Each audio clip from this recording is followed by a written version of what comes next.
Hello, everyone, and thank you for joining us for episode 132 of the MeepleCore Gaming Podcast. I am your host, Tim Jennette, the Metal Meeple, and I'm joined by my co-host, George Braden. In this episode, we talk about the board games Strike, Discworld Ankh-Morpork, Res Arcana, and much more.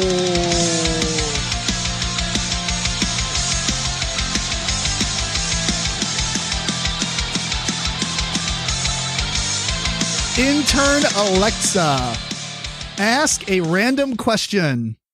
Here's a question for you. If you could have dinner with anyone from history, who would it be? If we can have dinner with anyone from history, who would it be?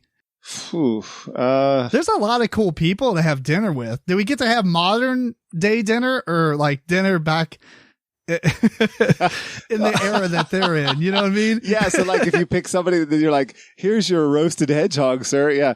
Maybe not. So I need some food testers over here, guys. I ain't going down.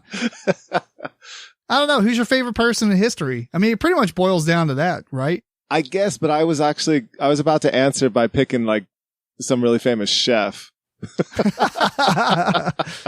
to have the best food. Yeah. Wow. That's actually a kind of an interesting question because, you know, maybe you can have dinner with somebody who's bad just to see, you know, what they all are about. You know, I don't know. You mean like Hitler and then just try to kill him, poison his food? I mean, I don't know how far this hypothetical question, like it didn't say we get to time travel. Oh, well, I guess not. Well, no, it said history. Yeah. That is, I guess that's a possibility. I don't know. I'm not a very big history person, so I don't. Yeah. Like I know history, but there's not anybody in history I'm like, wow, this guy was so cool. Like I like feudal Japan, right? But there's really not anybody specific. You know, maybe Musashi or somebody. Teach me your ways. I have dinner and show me how to forge some swords. Sure, yeah. That'd be amazing. That'd be kind of cool. I'm just going to go with that. If he could do that over dinner. Over dinner, yeah. I'll teach you my entire life craft in 20 minutes. Well, I'm sitting here trying to think of a famous chef, and my knowledge of Gordon Ramsay? I guess, like, honestly, I can't think of very many famous chefs. I don't know a whole lot about culinary history. Well, I mean, that's sad. He might cuss at you a bunch. Yeah. So who would it be? So just a famous chef. You don't even care. Just make me something nice.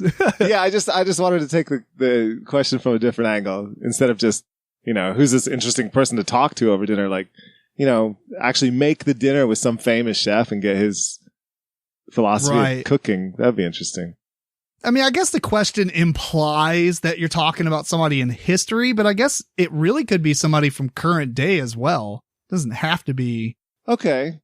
But I mean, if you're saying history, I think it really does imply like in the past, they're probably no longer alive. I don't know, maybe like an early president just to see, especially one of the early ones or anybody in politics at that point.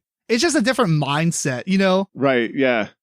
Although maybe the Hun. If you pick someone from history, you might get to have dinner with them one time because then you get zapped back into your normal time, right? But if you pick somebody from right now, if you pick George Clooney, like what if you had dinner with George Clooney and then it was like, oh, you really hit it off and you became good friends, and then he's flying you out to his Italian island. That is very true.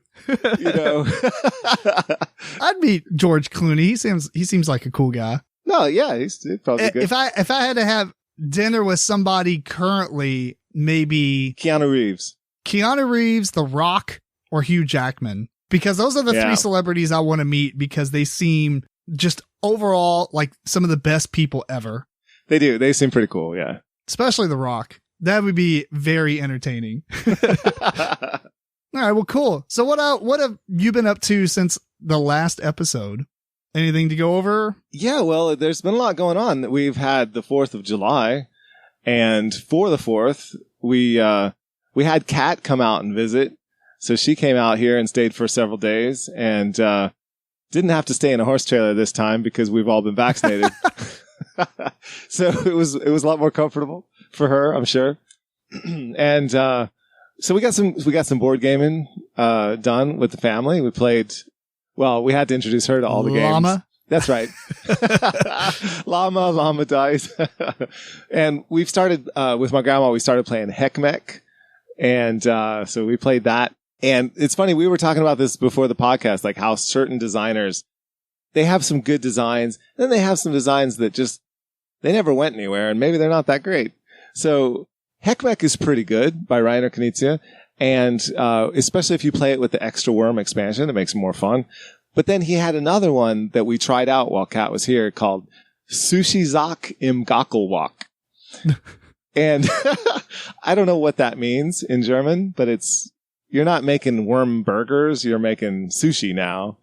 And anyway, it's sort of a similar system, but it fell so flat. It's not very good. No, we're not coming back to that one. So, and it's the same designer, same kind of concept. It's just, it didn't work for us. So we'll stick with the Heckmech. Anyway, other than that, finally, with Kat here, we got the family to play Wingspan, even though, it's sort of more of a gamer game. And, did you get your grandma involved on that one? No, grandma. Oh, okay. Yeah. She did not get involved. And I don't think she will. This is still a little bit above grandma's level, but I got my mom and dad playing Wingspan, and, yeah, we had a good time. It's going to take them a while to score, I don't know, in the 70s or something, because they're in the 50s. Was that Kat's first time? No, Kat's played a bunch. She didn't have a great game, to be fair, but like they were in the 50s and Kat had 60, and then I had like my usual, 80 something plus. So nice. It's once I get the engine going in Wingspan, I do pretty well. I don't mean to destroy my family, but it was a lot of fun. Exactly. But they still said that they enjoyed it. So they're going to come back to it. And that's great. Sweet. Yeah. So, other than that, we've been watching, a series on Netflix, I think, called Sweet Tooth. Have you heard of that one? I have. Yeah. It's pretty enjoyable. It's, I was a little unsure of it, but I got into it as it went along. So maybe check that one out. It's a virus. We all know how that goes. And then relatable virus of Armageddon. And then the kids that are produced are hybrid creature kids. So there's like this kid who's half deer. And then there's That's so weird. It's so weird. It's so weird. And we still don't know really what's going on. But then there's other half animals, like a half pig and a half, I don't know, chipmunk or I don't know, whatever. There's just all different ones. So yeah, it's an interesting concept, and it sounds ridiculous, and I thought it would be, but I actually really got into it. It's good. Well, cool. Sweet Tooth. And then Kat and I got some video games that were on the Steam sale. We've been playing those remotely, and one of them, oh man, we're so into this game right now. It's called Aragami. Have you heard of that? That sounds really familiar. Is it ARI? ARAGAMI. And you're these ninja, shadow ninjas that you zap yourself around from shadow to shadow and then, cut people down with your swords. It's so much fun. Is that multiplayer? Yeah, it's co-op. It's fantastic. So we're both these, playing on the same maps and we're zapping each other's ninjas around and working together to take out these enemies. So good. That sounds pretty cool. It looks awesome. Yeah. I'm really, really into that one right now. And we've only just scratched the surface. But as you level up, you get more powers. Like you start off, you can just, transport yourself into shadows. But now we've gotten our next extra power, which you can create a shadow in order to, teleport yourself into. So, and there's a whole bunch more. We've just started. It's so good though. So much fun.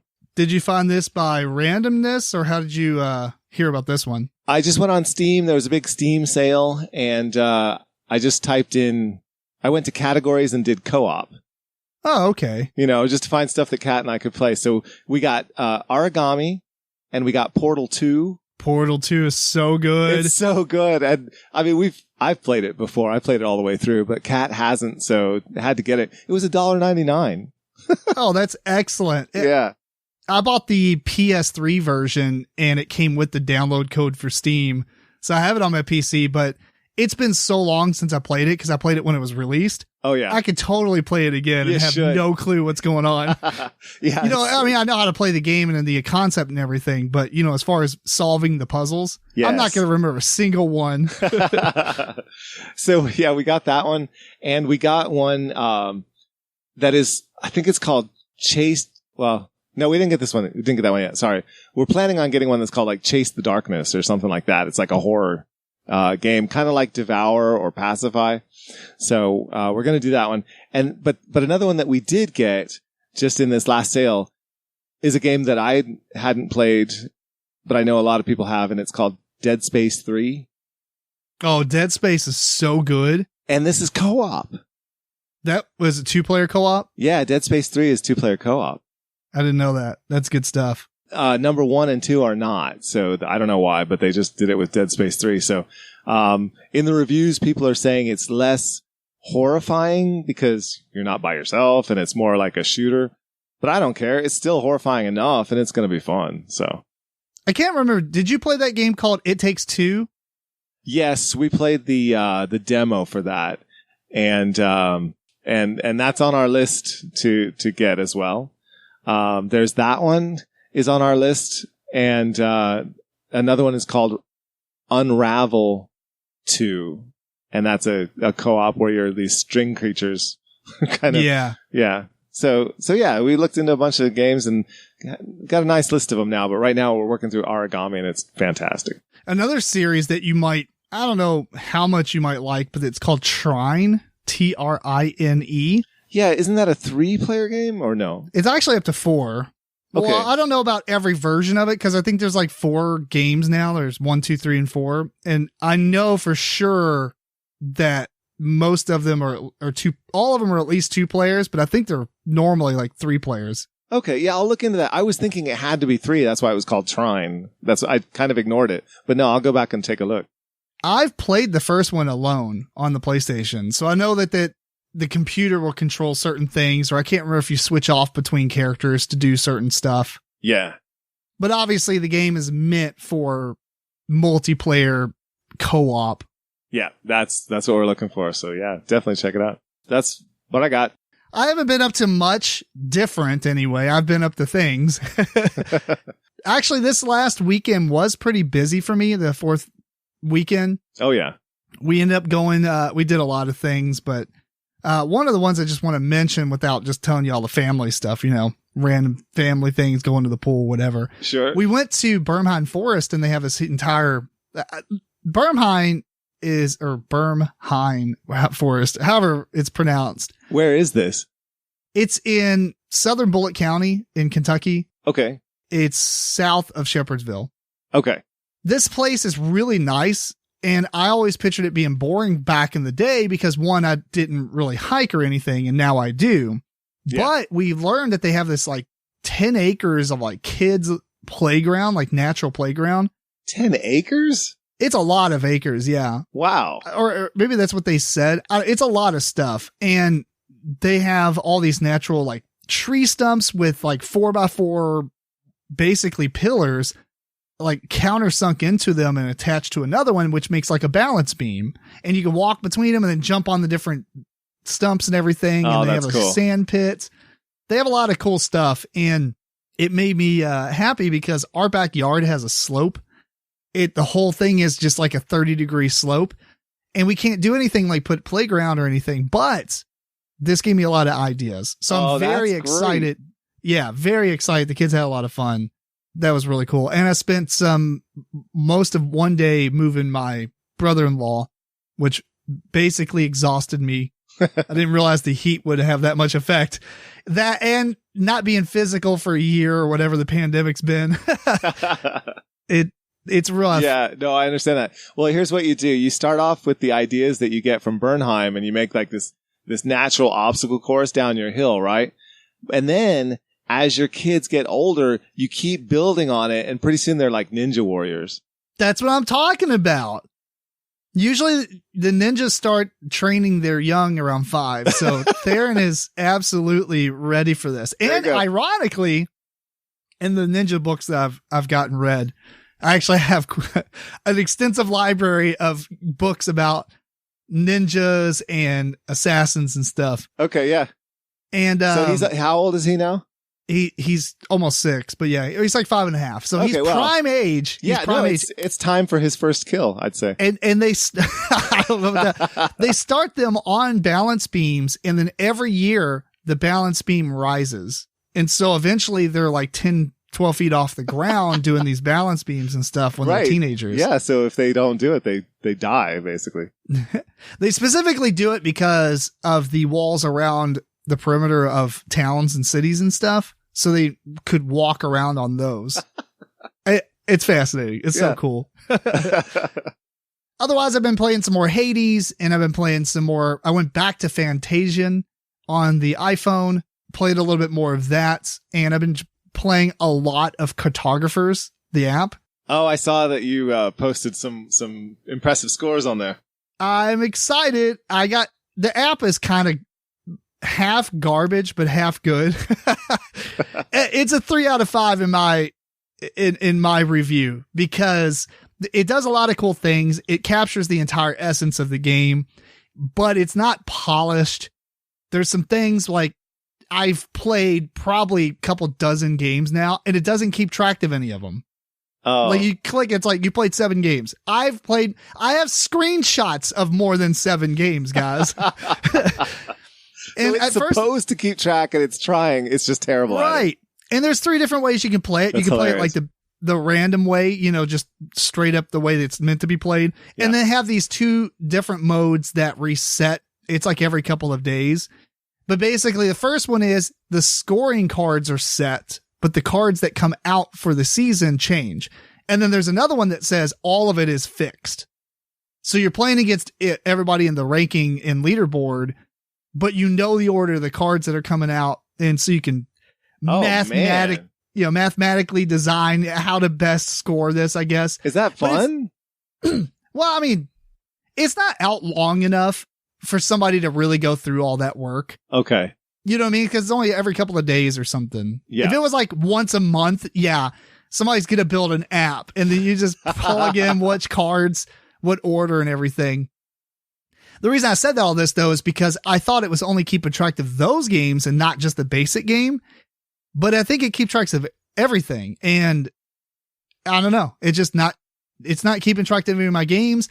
I am logged in as a user. So it does keep track of certain games. It just chooses which ones to do it with. Every once in a while, I play 4 games. It only keeps track of 1.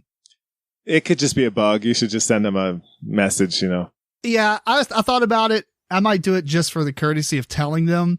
I don't really care, though, because in that list of games, you can't click on it to see like how that game went. It just tells you your score and what day it was. Kind of worthless to me. I actually take a screenshot of every game I finish so I can just look at that. And that's the only reason I know it's not keeping track of the games. But overall, the app is pretty good. I hope the expansions come out for it, but as of right now they haven't. But I can't even remember if Heroes is out retail anyway. Honestly, it's hard to know what is out and what isn't, because there's so much of a glut in shipping things from China right now. Everything is that's very true. Up Everything's so backed badly. Up. Yeah, things are supposed to be out, but who knows when they're going to come? Yeah. Well, let's move on to some news. I've got a couple of things to talk about real quick, and then George has some Kickstarter games to mention. I do. First up, Epic Games Free Game Thursday. Oh, that's right. What is it? There's 2 games out there. The first one I never knew existed. It sounds stupid, but it's Bridge Constructor The Walking Dead. Oh, no. I've actually seen this one. Yeah. It's just the Bridge Constructor game, and they added the Walking Dead theme to it. And a bunch of zombies come walking through, and you have to make them fall, but you don't fall. Oh my gosh, it's crazy. It's kind of interesting, comical, but it's just a game combination that you never would have thought would surface. Sometimes those things work. Like if you really like those Bridge Constructor games, well, I guess the question is, are you going to be the kind of person who likes zombie games also? Right. That's what I'm saying. Just the style of games and the IP is so different. Yeah. I'm not the kind of person who likes the Bridge Constructor games. I don't have the patience for that. Yeah, I don't know. I don't really care for them either. I probably will never play this, but it's fun to mention. Yeah.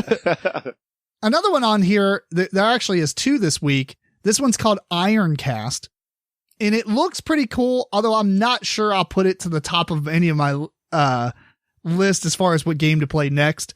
But basically, it's a Victorian steampunk type game, but it's like Bejeweled. Oh. Or if you've ever played the games like Puzzle Quest, it reminds me of those.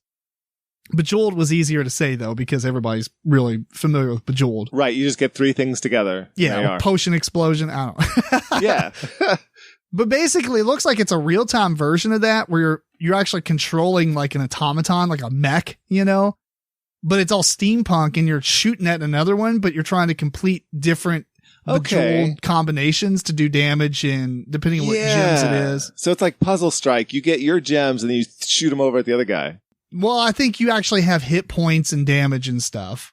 Right. That's why I said, like, if you ever played a game called Puzzle Quest, which is a RPG puzzle game on, I think I played it on PlayStation Portable, but there are versions of it on the iPhone and things like that. But it's a really good game, and this reminds me of that. Okay. So I'm going to check it out. Obviously it's free, and I like steampunk, so I'm all about it. I'm not that into steampunk, but I like those kind of games, so I'll check it out too. Yeah. 2 more things for me. We have Pandemic World of Warcraft Edition. What? There's not a lot of information about that. There's a teaser, and then randomly I found it looks like a picture of the board. I don't know how different it is going to be from Pandemic, but basically the Lich King is out there turning everybody to his side, I guess. I don't know. Oh, he's the Pandemic. He's the Pandemic, right. Okay. Interesting. It looks pretty cool. I don't have any expansions for Pandemic, so I might just buy this and get rid of mine. and this is going to be the Pandemic to get for that person who likes World of Warcraft. Absolutely. And it looks as if instead of like little plastic cubes, they're actual little miniatures. What are the little frog people called in there? I don't remember. Murlocs. Yeah. So it's those kind of things. Yeah. I don't know if they're Murlocs, but yeah, they're different things like that. All right, cool. Looks pretty neat. And last up, we have the most anticipated expansion, I think, at this point. Dune Imperium expansion, Rise of Ix. Yeah, no, I haven't anticipated this at all. But it will help. It's a deck building game. It needs more, yeah. Right, yeah, I agree. And there's not a lot of information out on this, but it says that you enter the fray as one of 3 new great houses with unique leader abilities, acquire technological innovations from the planet Ix, which we don't know much about Dune, but we looked it up, and then it's the 9th planet, but I'm assuming it's pronounced Ix because it's capital I, lowercase x. Right. Is there a connection? Probably. So acquire technological innovations from the planet Ix for a lasting strategic advantage, deploy fearsome dreadnoughts to rule the skies above Arrakis, dispatch subtle infiltrators to outmaneuver your opponents, dominate the Imperium in the new epic game mode for a more intense, high-stake challenge. That sounds pretty fun, actually. Epic game mode. Okay. What? I don't know. We'll see what epic game mode means. It doesn't seem like there's enough out for the game to make an epic game mode. Usually when you talk about an epic game mode, you're throwing everything in from all these different expansions and everything. Either that or there is some kind of very long version that you can play. Oh, no. 4-hour Dune Imperium. It's already that long. Not really. All right. Tell us about some Kickstarters. All right. So we got 4 that I'm going to call to everyone's attention this week. One is Tranquility, The Ascent.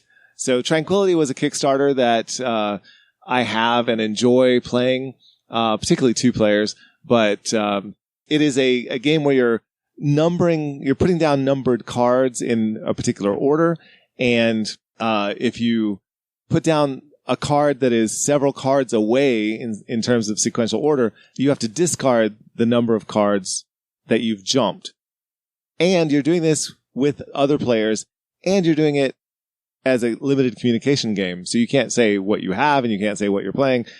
You're just sitting there basically silently playing the game or just talking about something else while you play, which is nice. And Tranquility is a great game. This is Tranquility again, but this time instead of floating between islands as you are in the original game, you're climbing a mountain. And there are additional rules, and there's the ways in which you have to put the cards out. You have several lines of cards instead of just one, like 1 to 100. Now you've got several lines of 1 to 12, and there's rope cards, and there's climbing gear cards, and there's friends that can help you, like a dog and stuff. Like, there's just a lot going on in the game, but it's still essentially very similar. And if you like Tranquility, I really do, definitely check out Tranquility The Ascent. It's a beautiful and very interesting limited communication game. So that one has got 24 days to go. And, well, I guess when this comes out, it'll have 22. But all the ones that I'm going to mention have around 20 days, so you should have time to check it out. The next one is a game. That's the good news about being a weekly podcast now. There's only a few days between we record and when it gets posted. Yeah, that's true. That helps. Before, sometimes it's like, wow, I waited 2 weeks to post this episode. Yeah. So, I'll just say really quickly, Tranquility is by Board Game Hub, and they made a very nice production on Tranquility, the original. And so I expect their artwork and production to be just as good on this one. The next one that I'll mention is, a game called Velocity Vanguard. And this is a relaunch of their Kickstarter. What's really, as I looked at it, I believe I remember when the first Kickstarter launched, because the game looks familiar to me. It looks really interesting because it's this big kind of space opera, fly your ships around and combat with each other. But there's all kinds of different missions. You can play cooperatively as well. The core of the game, though, is how you move your ships. And it's this velocity system. So it's based on physics. You have to fire your engines and your thrusters, and then your ship is going to drift in the direction that you're going until you fire some more thrusters and do something else. So it's a really cool system that has all kinds of moving parts, where it's basically worker placement, and then you're paying with energy cubes in order to fire your thrusters, and you have all of these over 100 different changes that you can do to each of the parts of your ship. So I guess they're crewmen, or I don't know, maybe technology boosters or whatever, something. But it looks incredibly replayable, and there's just so much variety there. So check out Velocity Vanguard. Next, we have a small game that looks like a wizard battle game, of which there are plenty. But this one looks cute. It's called Battle Peak, spelled P-E-A-K. And it's just a small map of the peak of a mountain, and you have these 4 wizards on it, and it's played with cards that you combine together to make various spells, almost like Magicka. This is kind of what got my attention.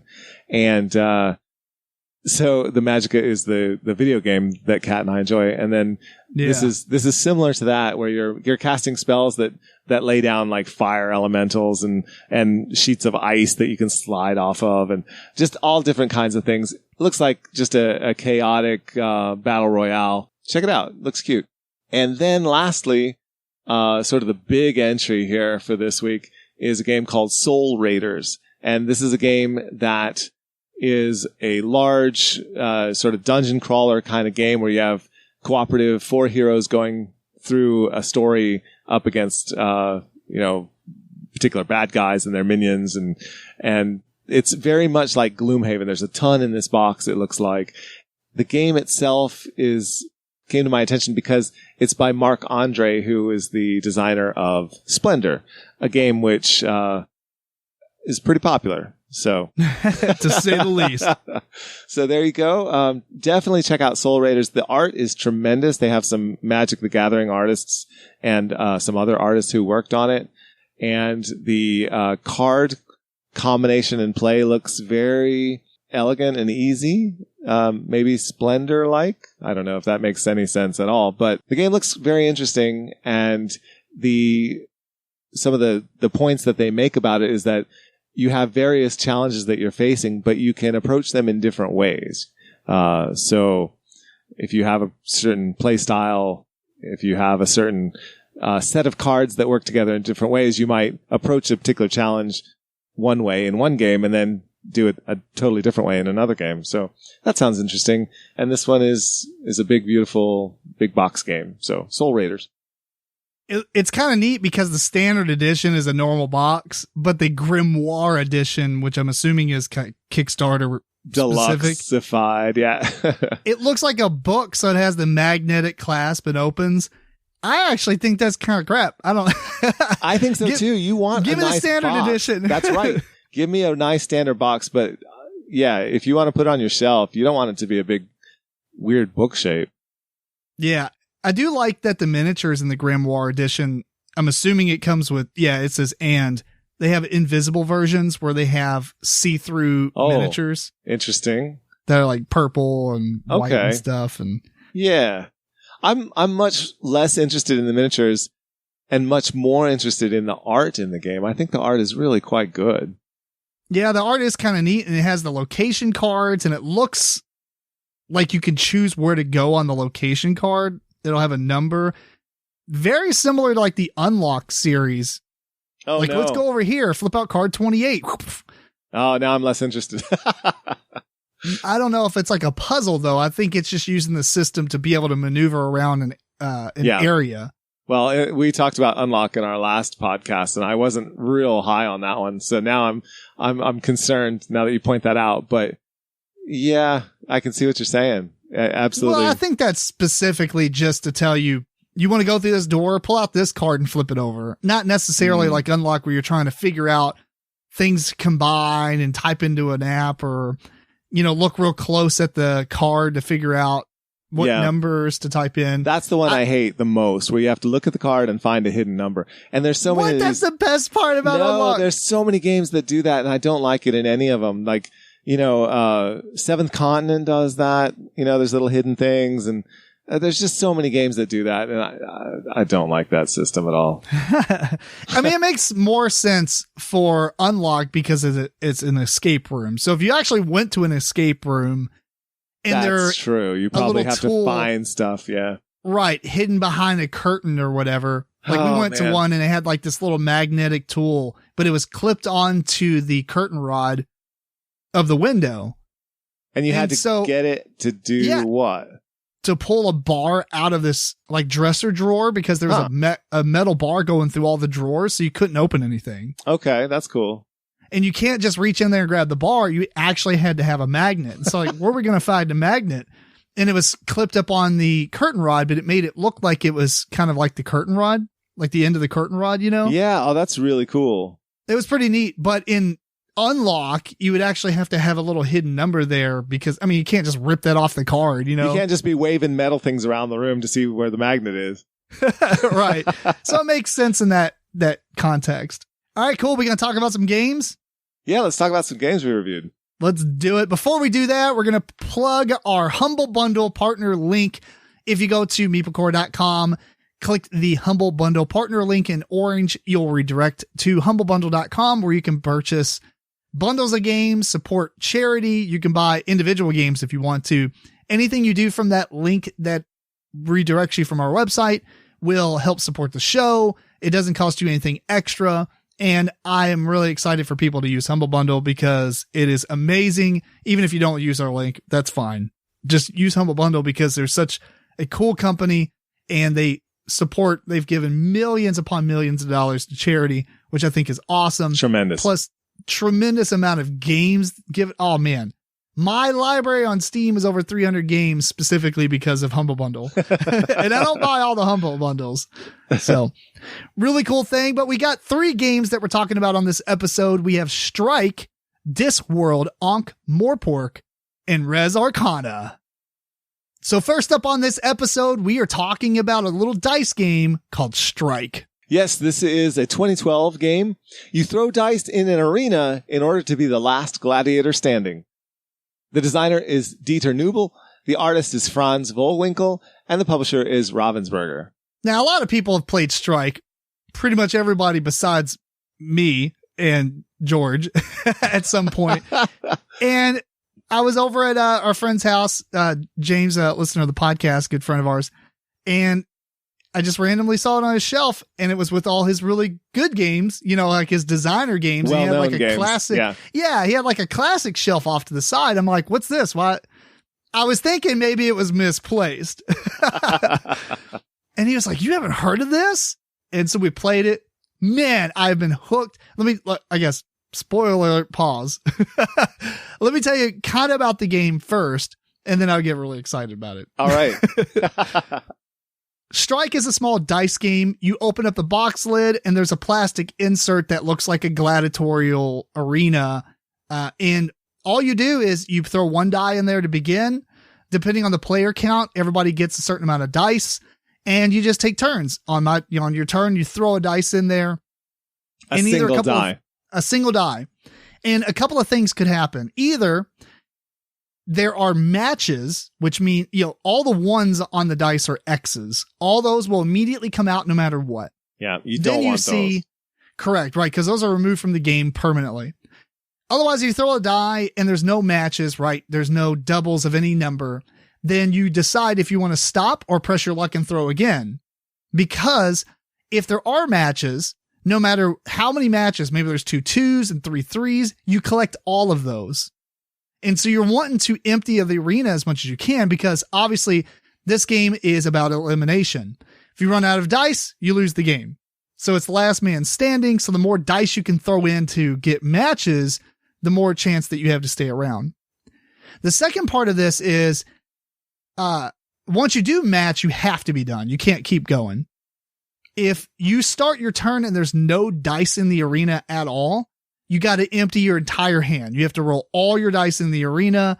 That is what everyone is going for, is to try to make somebody throw their hand in. Because they could come up all X's and they're done. Oh yeah. They could be doing so well, blah, blah, blah. Anyway, the game will just keep going around until one person stands, and that's pretty much the game. There's nothing complicated about it. It says 15-minute playtime. I feel like you can play the game 3 times in that amount of time. It is a very, very fast game. Yeah. And this is massive casino luck style awesomeness. It is. It is so simple. It is so 2 rules in this game, 2 or 3. That's it. And it seems like it should just be so dumb. And yet it is amazing. It is so good. Did you mock one up yet? No, I did not. I went and got bought one. It. He just went and bought it. I bought it. And the reason I went and bought it is because of the heft of the dice and the foam and the arena shape. I wanted the original, and it's not expensive, It's not that bad. No, even at Target, $20. It's respectable amount. I think Target is where you have to get it. I think it's a Target exclusive, isn't it? Oh, I don't know, but that would make sense because I haven't seen it anywhere else. Yeah. Such a good game. I feel like this is a essential game that you have to own. This is one of the greatest fillers ever. It's a crazy filler when you play it and you're like, all right, let's play it again. Yes. This is 97-year-old grandma approved as well. So this family game, anybody can play this. You throw in a die, you're trying to get doubles, you're trying to not get X's. It's so simple. And it is absolutely addicting. Absolutely It is so addicting. Yeah. Man, we played this again recently, with our friend Sean, and it was so funny because we played it, I think 12 times in a row because he was determined to win. And the ironic part about it is he was about ready to leave. I'm like, Sean, 5 minutes. You got to try this game. And you played it 12 times. How long did it take you to play it 12 times? It was like an hour. Oh, that's funny. It was so great though. But he just couldn't win. He just couldn't win. He's like, all right, one more time.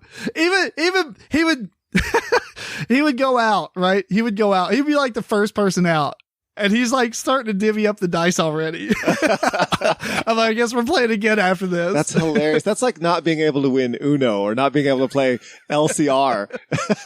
Yeah, right. I mean, it's so random, but it's just so much stupid fun. It really is. It is fantastic. I mean, there's some times when we had some epic conversions. Somebody had 9, 10 dice and the other person throws their last one, clears the arena. That person launches all their stuff. They lose. It's like, Oh, it's brilliant. So good. So good. Now, you've seen the Harry Potter version of this. I have. I did quite a bit of research on both of these before I bought this one. And there is one major difference is the fact that the dice are, instead of having 1, 2, 3, 4, or well, X, 2, 3, 4, 5, 6, you have an X and then you have 5 different symbols of spells from the Harry Potter world. And when you make matches, you go through this, I guess, order of operations on which spell activates. And so, like, for instance, the Immobilis, I'm not a Harry Potter fan, so I apologize that I pronounced this wrong. Even if I were, I'd still pronounce it wrong. But Immobilis is, if the match is made, don't collect those dice. Any other dice combinations can be removed, but their spells don't go off. And so it kind of like is a counter spell. It stops all the other spells. Okay. Religio, basically, everybody has to throw a die in the arena, and then you get to pull out the matches. Oh. And then Akayo, I don't know. If that's made, the active player collects the matching dice and may also collect 1 additional die. When Wingardium Leviosa very good. is everybody stacks all the dice in a tower, and then the next person gets to knock them over. Okay, that's funny. Confudo, I don't know. Harry Potter fans are just dying right now. It just reverses play order. Oh, so there's that's boring. But here's the thing. There's 2 reasons why I decided not to get the one major reason, and then there's one that's kind of meh. The first one is I could buy the Harry Potter version, have these spells, never use them, and just play base strike. That's because true. I feel that there's 2 reasons why I really liked strike. One, it was so fast. That is destroyed by the Harry Potter version. Right. You have to think about all the spells, what's happening. Yeah. Yeah. The second part is there was a big discrepancy in the dice weight between the 2 games. Yeah. And that's I big. like the chunkiness. I remember when we played this for the first time, I was like, man, these are chunky, and you get overconfident. You throw them, you knock another die, and it goes flying out of the arena. Yeah. There's that foam on the bottom you can bounce out. Yeah, there's that foam. So I think the heft actually plays some key, elements in the game on how you throw it. Yep. Because it bounces, if you hit the side of the arena, it kind of does this toilet bowl, like rolling around like a basketball on the rim. You get some cool stuff going on, and I didn't want to lose that weight element. Yeah. Yeah. And then I thought about a really cool compromise. I don't think this will work with all the spells, but George is going to be so fantastically excited about the fact that I came up with a house rule. I was thinking that you could literally take not all these, but some of these spells, make cards out of them, shuffle them, flip out 1. And for this game, any 6s that matches, pull off that spell. I like that. That makes it so much faster. You don't have to think about every spell all the time. Right. You only have 1 spell, and it's only if 6s are out, and each game has something a little bit different when you play it. Absolutely. Or you could just write down each spell and just roll a die, right? Or, I mean, you do that too. You roll a 4, it's going to be that spell for this round. Okay, now you play. Whatever. Yeah, I thought about that, but I mean, if you could actually print off cards and shuffle them, you could just flip one out, and it has the description there. Yeah, that'd be better. But I mean, however you want to do it. Point is, it's only 1 effect that will happen when 6s are matched. Yeah, and I definitely like that better. That's much better call in terms of keeping the game moving and Yeah. And you can think up all kinds of them. You could just house rule all kinds of cool stuff to happen. You don't have to use the ones that are in there. But you could use theirs. You could take theirs and just absolutely, like you were saying, you could play the regular game with the Harry Potter set, except the heft of the dice is wrong. Well, you just play the Harry Potter version with the regular set and just say, number 6, this is what the spell is. Number 5, that's what the spell is. If you wanted to do it that way, it'd be more. You could do that. I think that might get a little bit crazy. Yeah, because you don't have that color reference to match up. Yeah. So I think that would be cool. But I mean, I guess, going back, I mean, the base game of Strike, though, is just so good and so fast and so furious. People just go, I'm throwing dice in, I'm pressing my luck. It's like, no, why are you pressing your luck? Yeah, it's so simple. It's brilliant. because you want to throw a die in, and then now there's 3 dice, and you're like, maybe I'll throw one more. It's probably better if you just don't throw in extra dice, but sometimes you can't help yourself. You want to throw dice. Yeah, that's the gambling nature of it. And I think that if you had all this stuff going on from the Harry Potter one, you would calm down and realize mathematically it's stupid of me to keep pressing my luck. Right. Yeah. That's like my grandma when she plays games where you can either do a thing, push your luck, or you can fold.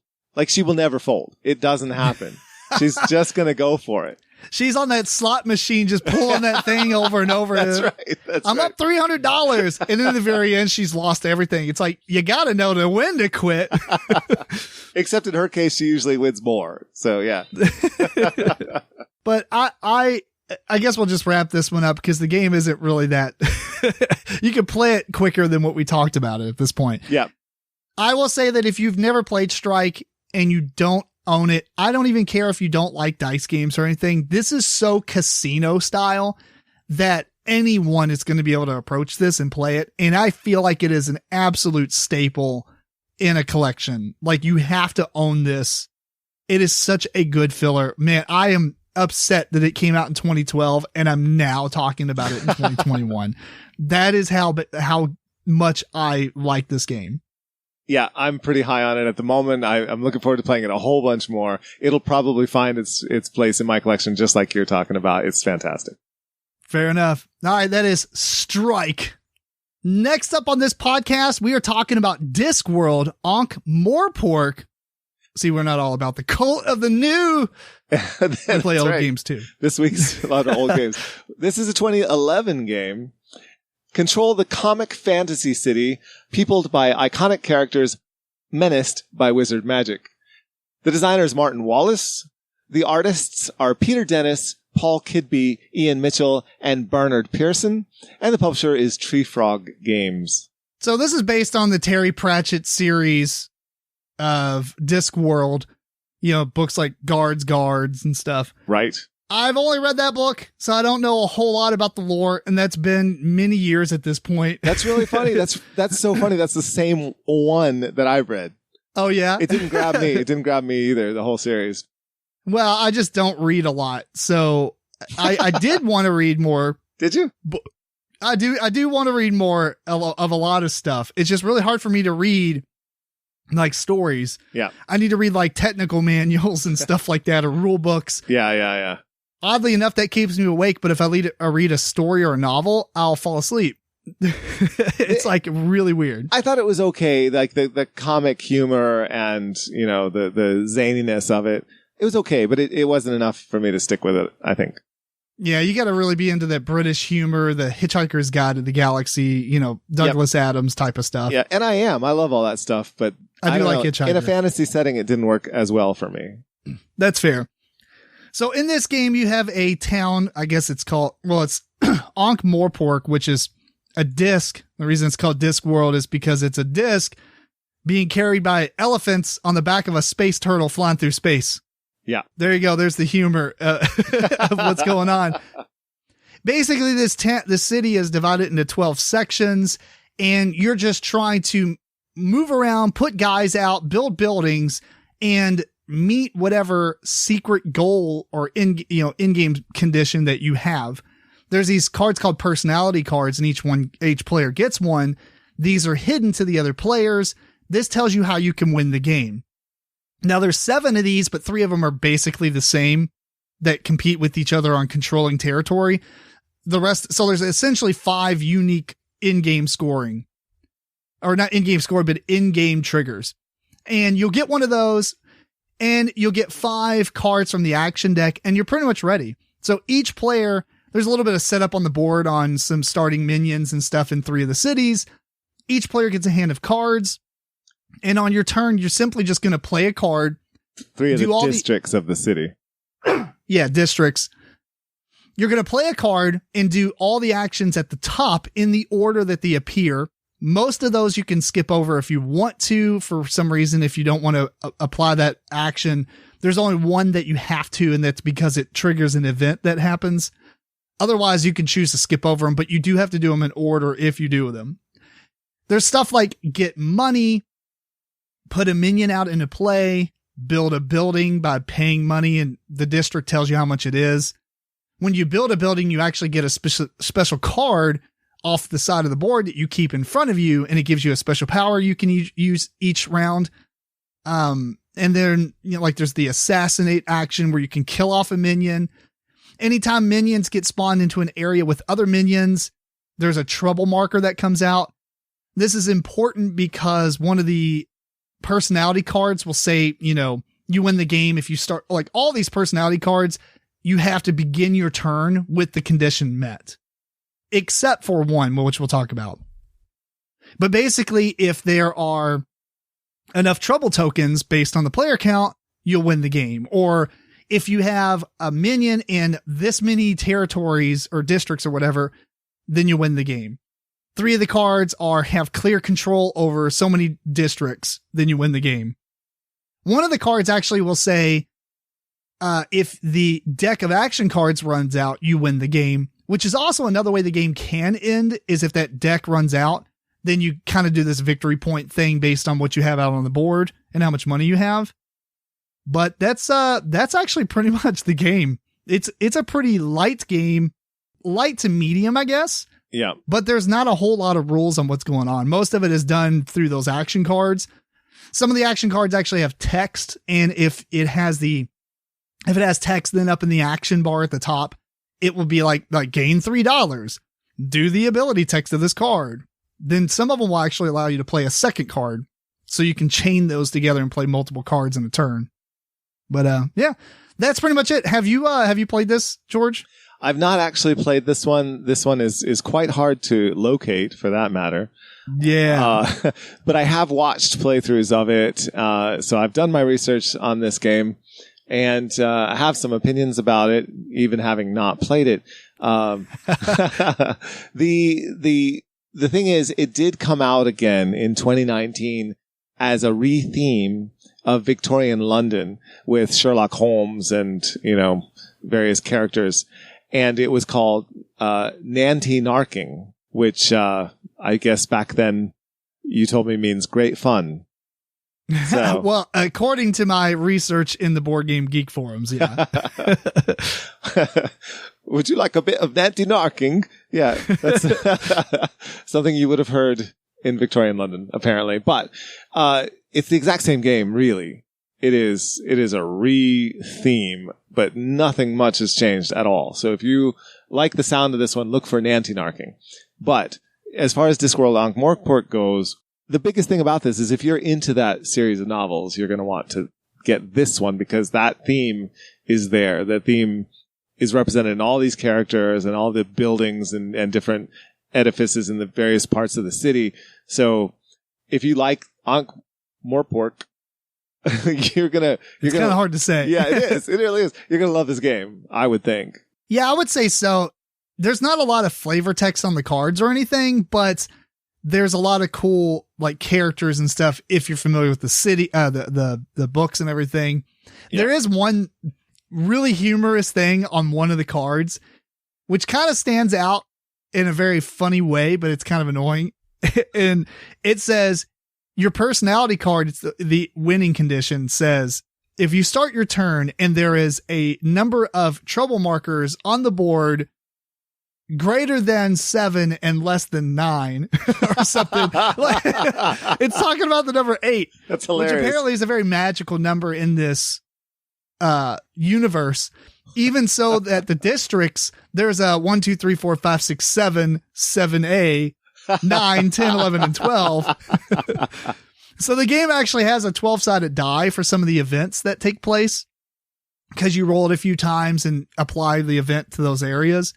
But it even has like a 7A on one of the sides. Awesome. It is pretty hilarious, I've got to say.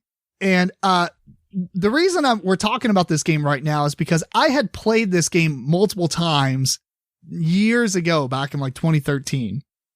And ever since then, I thought, man, I really want to play this again. Okay. And I've tried to locate copies of it, but I just didn't want to spend that much money on it. It is pretty expensive. Yeah. It's even more expensive than when I was looking back in like 2015. Yeah, it's just going to keep going up. Yeah. It's going to keep going up. Now, I'm not heavily tied to the theme. So when you were telling me about this Nancy Narking game, I got very excited because one, it looks very steampunk Victorian, and I'm totally into that. I like the humor and stuff is okay, whatever. I don't know if Nancy Narking has any humor as well, which would be really cool. Or if it doesn't, that's cool too. Either way, I am very excited about purchasing this copy, the new release, instead of the Ankh-Morpork, just because I don't have a lot to tie into, or a lot of I guess fondness for. I don't know. That's kind of rude. I'm not tied to that IP. Like, I don't need to have it in that IP. Yep. Yeah. And I think there's a lot of people that might be like that. So yeah, definitely check out the Nancy Narking one. There are a lot of things about the game. It's a competitive, confrontational game. So, you know, you have your win condition, somebody else has theirs, and you're going to be directly trying to stop them. And the way that the game works is you win at the start of your turn if you have your condition met.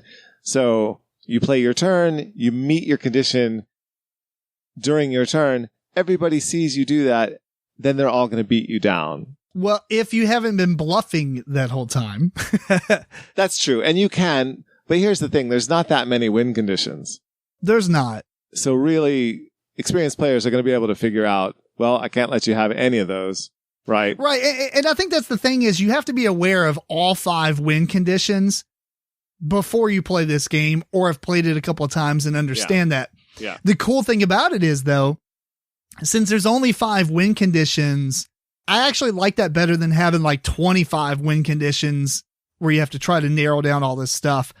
This just comes down to, do you need area control? Do you just need to be in a lot of spaces? Do you want the deck to run out? Do you want to have 8 trouble markers out on the board? You know, there's, and that, I can't remember what the last one is now that I'm put on the spot. But anyway, 3 of the cards actually are about controlling different districts, right? Depending on the player count. And so the only thing I kind of juggle in my head is, if one person gets that, and maybe you're playing like 3 players and 2 people get those same cards, and then somebody else has a different thing, 2 people are kind of directly competing against each other. That's right. Even if they might not know the other player has that card, they're trying to control areas. The other person's trying to control areas, and they're like, "Why you keep taking my stuff?" You know what I mean? Right. Yeah. And that's those players are fighting against the other guy. Yeah. Right. And it kind of hands the game to the other person slightly. I'm not going to say it does 100%, because the other players need to be aware of that and make sure that no one is trying to meet any conditions. Right. But that is a negative I've heard about the game, is that if the players know what the conditions are, they're all making sure nobody can meet any of the conditions. If that's going on, the one guy who has the win condition of don't do anything except wait for the deck to run out, that's who's going to win. Yeah, maybe. I've played this a handful of times, and I don't think any time the commander or whatever his name, captain, has won the game. Captain Vimes, yeah. But then again, it could just be the player who is playing it. I don't know. Could be, yeah. Well, I don't know. It's just it's a concern. I don't know. I haven't played the game myself, but I do worry about that whole Munchkin effect of, you might win, now I'm going to slam you down. Oh, you might win, now I'm going to slam you down, and it just goes round and round. I think the biggest thing about this game, though, is you have to build up a hand of cards that will allow you to get a little bit above the win condition. Yeah. Like, for instance, this last time that I played it, I had the trouble marker one, and I end up making sure that I had like 10 trouble markers out there, because it's really hard to remove trouble. Yeah. At that point, each player would almost need to remove one in order to stop me. Yep. You know, it's kind of like Munchkin, where you can't just go beat open that last door and be like, yeah, I win, because so many people are going to try to tear you down, that you have to have a handful of cards to retaliate. Yeah. And make sure that to defend against it. And it's same thing here. Yep. The other thing, but it is easier for certain personality cards, I think, than others. Yeah, that could be true. the other thing that goes on is there's a lot of random in this game because you have these event cards that do wildly different things and they come out when they come out and that's when they happen. And, that can mess with your plan or maybe help someone else. Who knows? Yeah. The event cards are slightly controlled though, because they only come out when a player plays a card and it has the event symbol on it. But they don't know what event they're playing. They don't know what event they are playing. There's only 12 events in the game. So maybe that is another thing to make sure everybody's aware of and what the events can and cannot do. Yeah. But they are a lot of fun to see happen. I just got to say, like, crazy stuff happens. Some of them are a little bit, like, you roll the die and, like, any building and stuff there is destroyed. And if somebody else is building a lot of buildings, they'll probably have a better percentage of being targeted with that, randomly. And I don't know, maybe that's unfair in some way, but at the same time, if somebody has a lot of building cards, they have a lot of extra powers on their turn.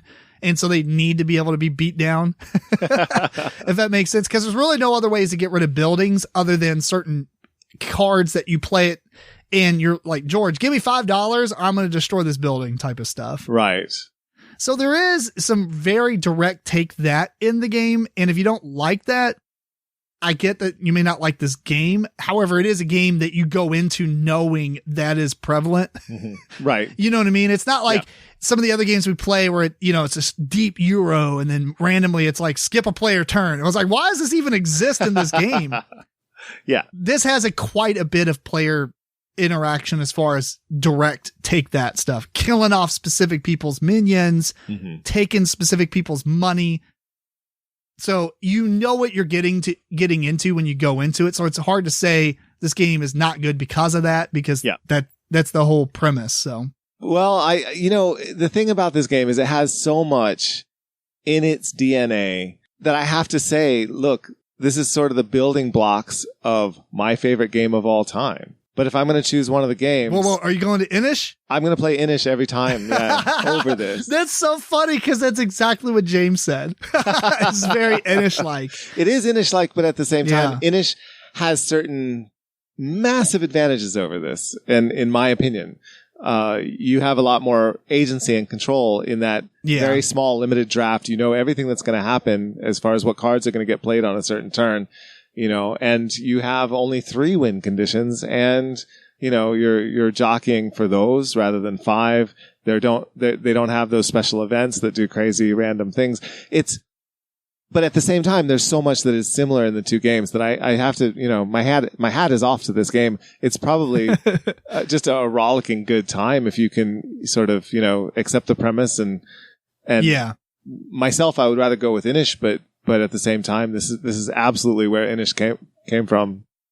If somebody wants to say, or if somebody wants to play a take that game, this is what I want to go to. And this is actually the reason why I wanted to bust it out again.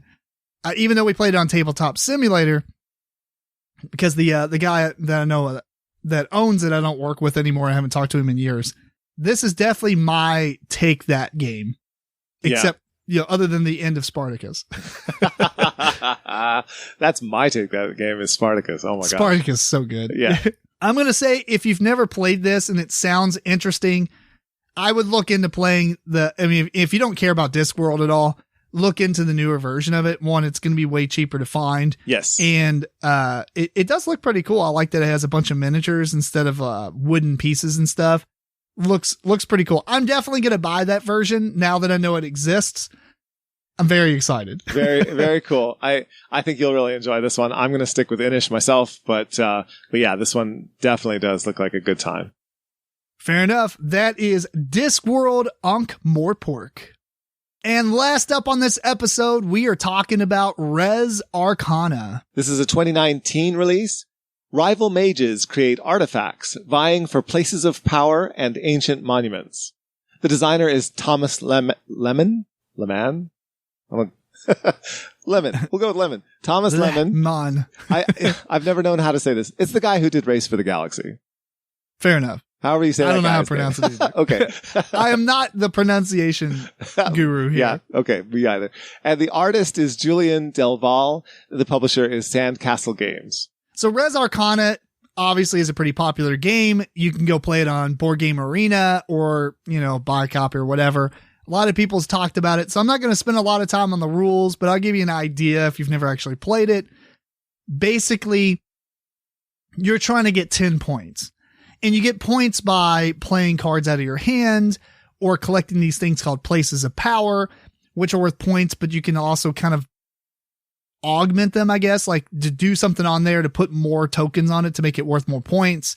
And there's also these monument cards that you can get that are worth points as well. The way the game plays, though, each player will get 2 characters. You're going to choose one of these. You'll get a random assortment of cards. You'll get 8 artifact cards.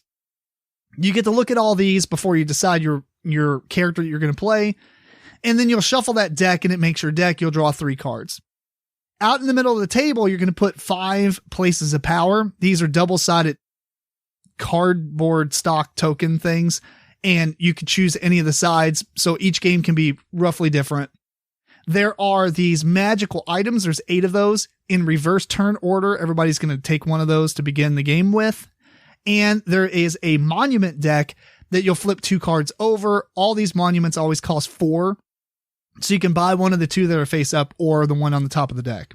The game has 5 different resources, basically red, blue, green, yellow, and then black, right? So, gold is actually the yellow in this game. So you got fire, which is Elan, I guess it's called. These are essence.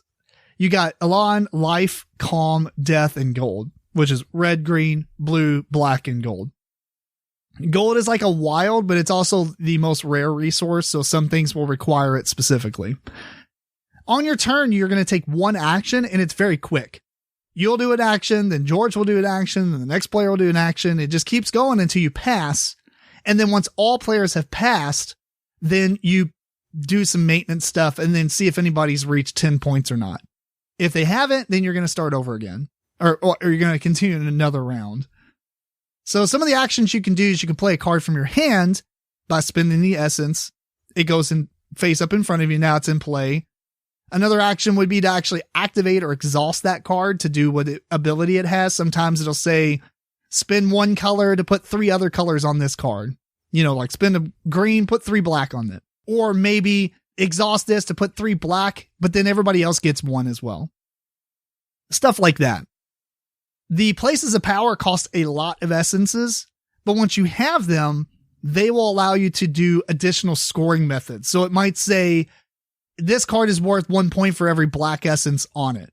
And it also has 2 abilities. Maybe it'll have an ability that says spend 5 black essence to put 1 on this, or exhaust this card to put 1 on this. So if you have an engine going where you can generate a lot of black essence, you can do that first ability multiple times because it doesn't exhaust the card.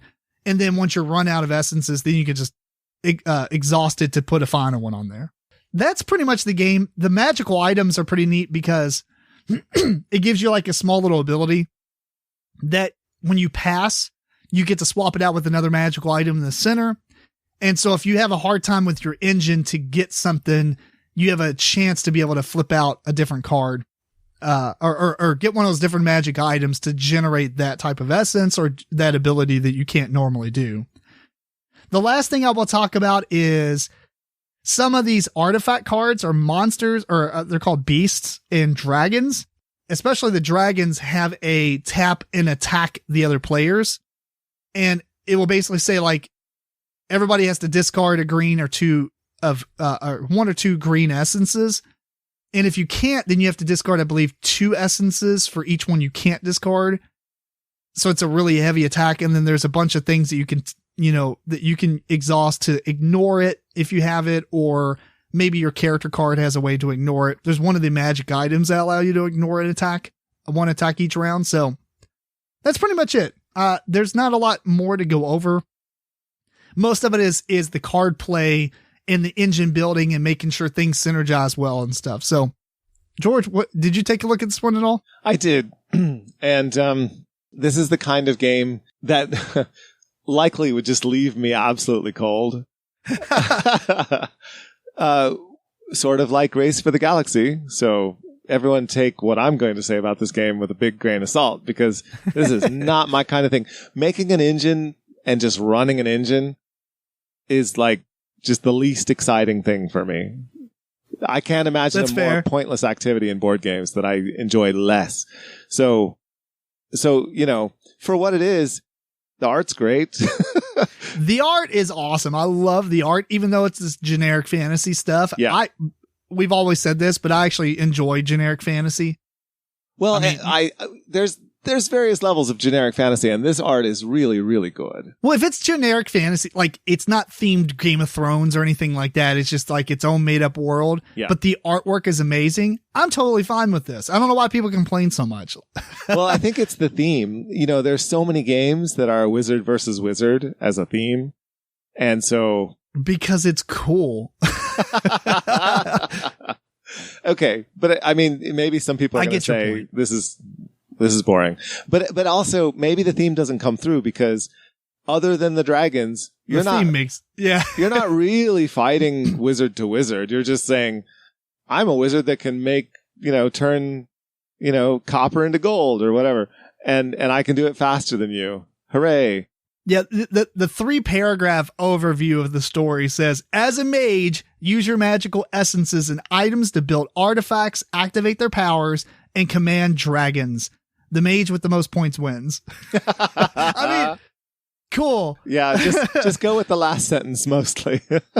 Yeah, pretty much. Yeah. Okay, but the game itself, the way that the game is done, even though I could care less personally, it's the design of the game is very well done because you have just 8 cards that you're working with and you only have like 3 of those at a time or whatever. And you're using that to make a little engine and get points. And it just, it does what it does really efficiently. It looks like it would be the kind of game that the kind of people who like this kind of game are really going to like. Yeah, I've played this a couple of times and I have mixed opinions on it. Oh, okay. I was looking very, very forward to playing this game. I wanted to play it since it was released, just never got around to it. Here's what I'll say. The base rules of the game is literally deal out 8 artifacts to each player. Oh. But here's the thing. If you get like just taking one example, there's a dragon egg that allows you to basically use it to play a dragon card from your hand at like a big reduction in cost. Right. Let's say you don't get a dragon card. There's only 5 cards in the game with dragons. Then your dragon egg is worthless. Well, it's not really worthless, I guess, because it's worth 1 victory point by itself. And the amount that it costs to put out is okay for a victory point. And you could scrap it to get 2 essences. Yeah, or a gold or whatever. Right. So there's always uses for that. But what you just said applies to every card. So it's not like it has an advantage there. Right. Of being able to do normal activities. Right. You want it to be able to do its thing. And if you don't get synergy with your cards, then you're just going to lose. Why bother playing? When you start off the game and the other guy has better synergy than you. Right. And on top of that, you're done.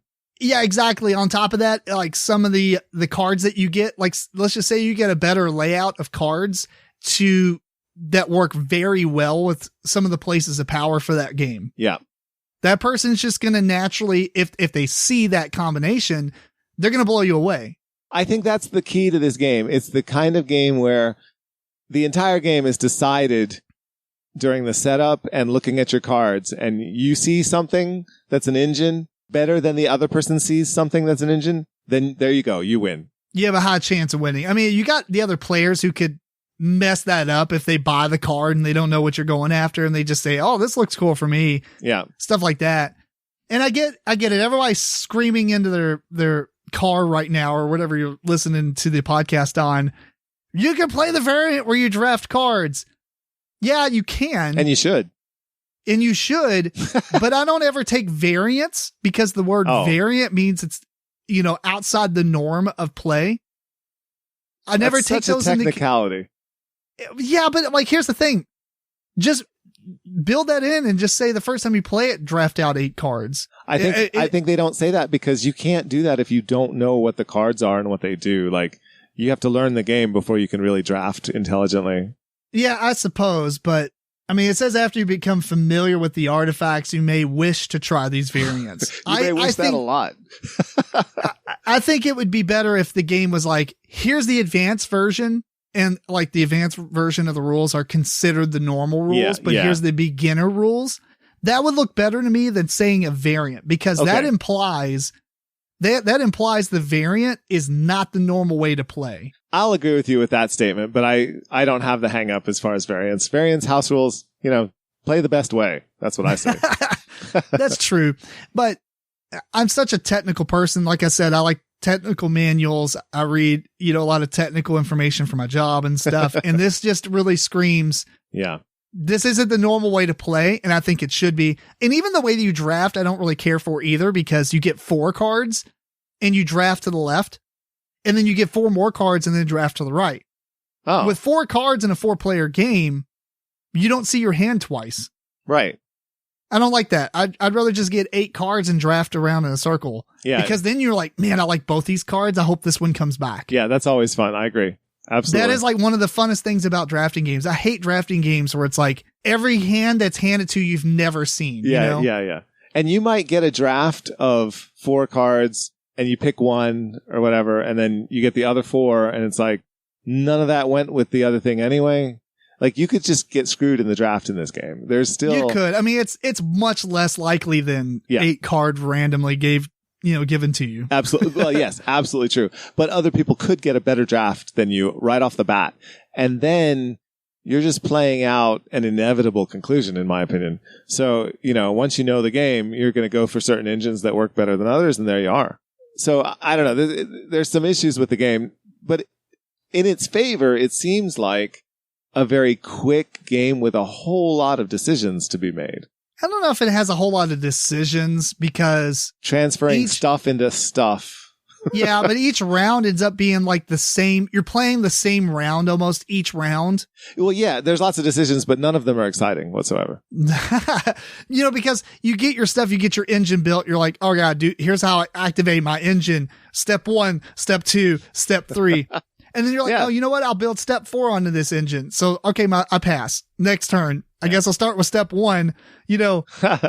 You might have different cards at that point and stuff, but you're doing a lot of the same things. I mean, the cards only have like 1, maybe 2 abilities on it. And I'm not trying to downplay this game. I actually think that the more I play it, the more I'll actually like it. It was really off-putting to me, because I had, like, the couple of times I've played it, it has always been like, I have yet to play it with the drafting variant. We're actually in the middle of a game on Board Game Arena with the draft variant. So I already like the draft variant better than the randomness. Yeah. But it might just because I hadn't played it enough times to know all the cards. Cause there's, I think 36 cards or something, or I don't even know. Artifact cards, they have 40 artifact cards, and you get 8. Even if you're playing with 4 people, that's not all the cards. So you still have to play it a couple of times to see all the cards, and the other players may not have played all their cards. Yeah, there's replayability here for sure. There is. And the one thing I really liked about it, and the reason I was looking forward to it a lot, is because I like games like Imperial Settlers, or games like, what was the other game we played recently that was that same, like, you play one small action, you keep going as far as you can, and then you pass or whatever. That is Arnak. Yes, Lost correct. Ruins of Arnak. Lost Ruins of Arnak, right. And to a degree, like, which I liked 1,000 times better than Imperial Settlers. But you know what I'm saying? It's very, it's Everdelish at that point too, right? Which I also like 1,000 times better than Arnak. But I like the games where you're trying to, you feel like you have a limit to what you can do, and your limit might be a little bit smaller or longer than the other players. And so you're just trying to drag it out. Yes, but in this game, interesting. This game, it seems like you're not trying to drag it out so much as you're just trying to be more efficient. So you want to run your engine faster than the other person and then pass first. So you get the first pick of what card you want, and you get a victory point. Well, sometimes you get the victory point for the first player marker, but sometimes you may have to wait because the magic item you want might be in somebody else's possession. So they need to pass before you to throw that out there. Yeah, that's true. That's true. So you might have to actually stall a little bit. I don't know. It's good. It's good. That's an interesting component to it. Yeah. Here's what I'll say. I don't like the randomness of getting cards. I'd rather play the draft variant. But overall, what you are doing in this game, I really do enjoy. It's not a lengthy game for what you're doing. I mean, it's like under an hour, I think. What's the recommended time on this? 20 to 60 minutes? Yeah. Because you could play 5 rounds. You could play 2 rounds. It's really good. I'm going to say it's really good. I just may have had bad plays all the way up until now, which is very unfortunate. You know, play multiple times and still have bad plays. Or maybe I just suck at the game. I don't know. I like to think I'm pretty decent. I am positive I would suck at this game. The point of this game is take a look at all this stuff and come up with engines and then do your engines. And my God, I hate that. So I can't imagine myself ever wanting to play this over Roll for the Galaxy, where there seems to be at least a little bit more going on and I can put up with it. I guess I will mention that every time I played this game, Eric's been involved. So maybe he's just way better at stuff than me. No offense, but he's way better at stuff than probably all of us at this particular skill. This particular skill of seeing an engine and just doing it. Like this would be that is his wheelhouse. Absolutely pointless for me to play against Eric.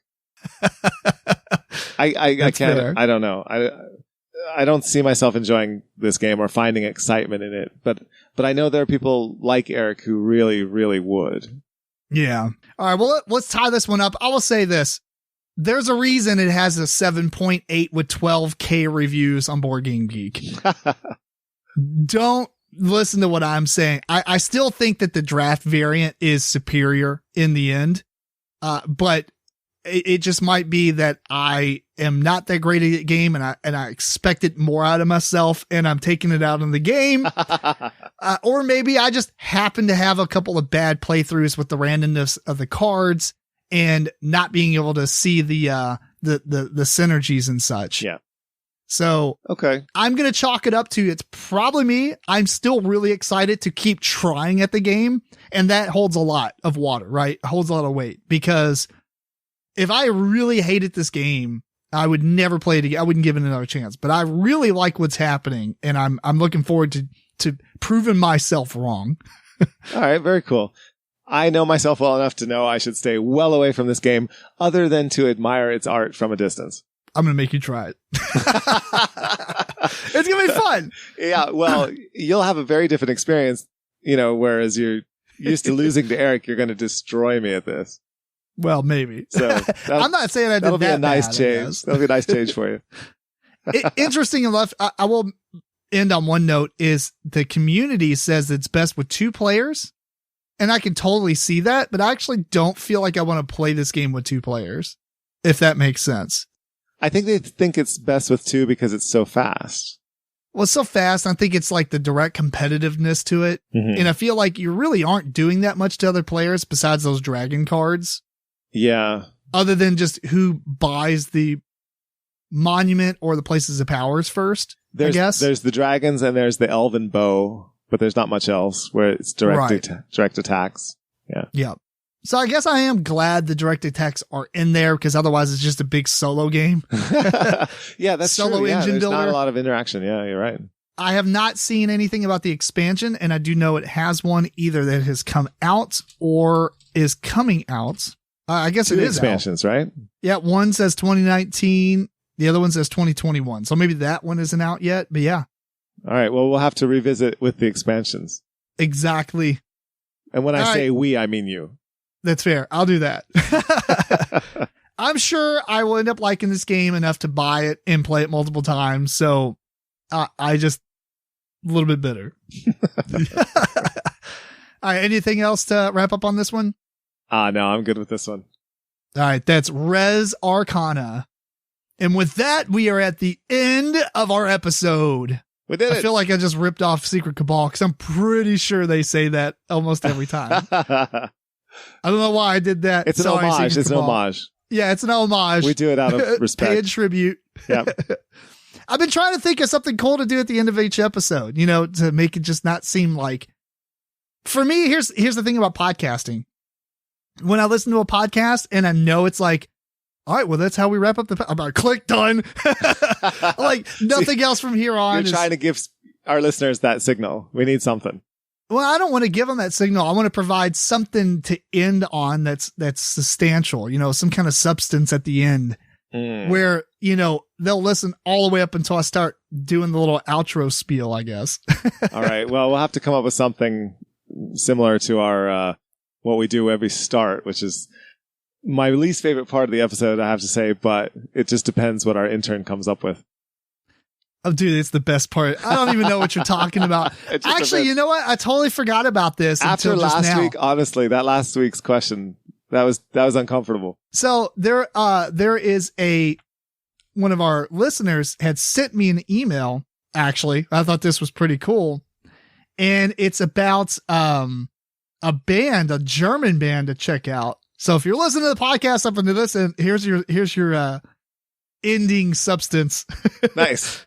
But basically, he said there's a band called Torrential Rain, and they're coming out on the 8th of July, which I'm assuming, is that today? Yesterday.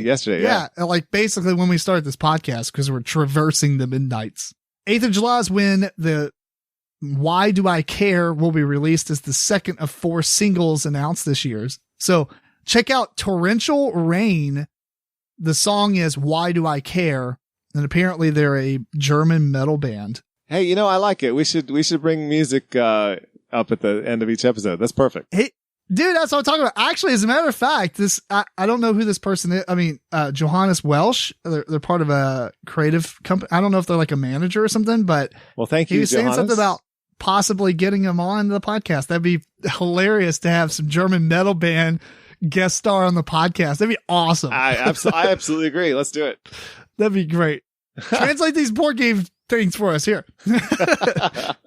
Yeah, thanks, Johannes. All right, so we're going to wrap this one up. We want to thank you again for tuning into episode 132 of the MeepleCore Gaming Podcast. This episode was recorded on July 8th/9 of 2021. Send us questions and comments to MeepleCore@gmail.com. Follow MeepleCore on Twitter, Facebook, Instagram. Check out video versions on YouTube. Until next time, this is Tim Jennette, the Mental Meeple. George Braden. Keep on rocking and rolling dice.